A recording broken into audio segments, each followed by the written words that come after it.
ప్రేక్షకులందరికీ నమస్కారం అండి.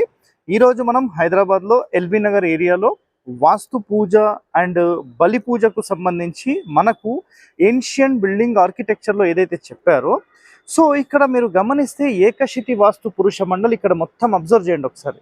ఇదంతా కూడా ఏకశితి వాస్తు పురుష మండలిలో మనకు స్థాపత్య వేదంలో మయాన్ మహర్షి తన ఐంత్రం గ్రంథంలో చెప్పబడిన సూర్య సిద్ధాంతానికి సంబంధించిన ముహూర్త బలం అన్నమాట. ఈరోజు మనకు శనివారం రోజు అండ్ స్పెషల్గా వాస్తు పురుషుడు మేలుకునే సమయం ఇప్పుడు కరెక్ట్గా 9:15 అవుతుంది. సో ఆ టైం ఇప్పుడు మొదలవుతుంది మనకు.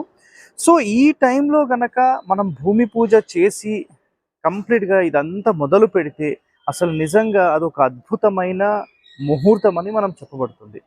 సో గుర్తుపెట్టుకోండి, ఇక్కడ ఒక పాయింట్, శనివారమా, మంగళవారమా, అమావాస్యన, లేకపోతే పౌర్ణమ, లేకపోతే గ్రహణమా, ఇవన్నీ దీనికి పట్టింపులు ఉండవు.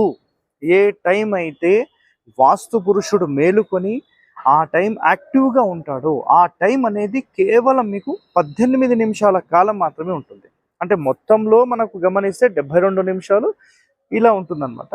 సో ఈ 72 నిమిషాల కాలం ఎలా డిసైడ్ మనం చేస్తాము అంటే 18 నిమిషాలు మేలుకొని ఆయన దంతధావనము, దాని తర్వాత స్నానము, పూజ, టిఫిన్స్ చేయడము, దాని తర్వాత 18 నిమిషాల కాలంలో ఎప్పుడైతే ఆయన ఒక కిళ్ళి నములుతూ ప్రశాంతంగా కూర్చుంటాడో అలాంటి టైంలో ఇదంతా మొదలు పెడతాం. సో ఇక్కడ మీరు గమనించవచ్చు, కంప్లీట్గా ఇక్కడ రెడీ అయింది. బాబు లోపల రా ఒకసారి.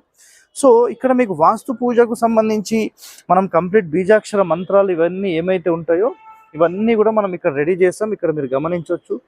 సో ఇవన్నీ కూడా మనం రెడీ చేయడం జరిగింది ఇందులో. సో ఇదంతా గమనిస్తున్నారు కదా. సో ఇందులో మనం ఈ బీజాక్షర మంత్రాలు టోటల్గా 30 బీజాక్షర మంత్రాలు ఉంటాయి. ఇక్కడ గమనించవచ్చు మీరు.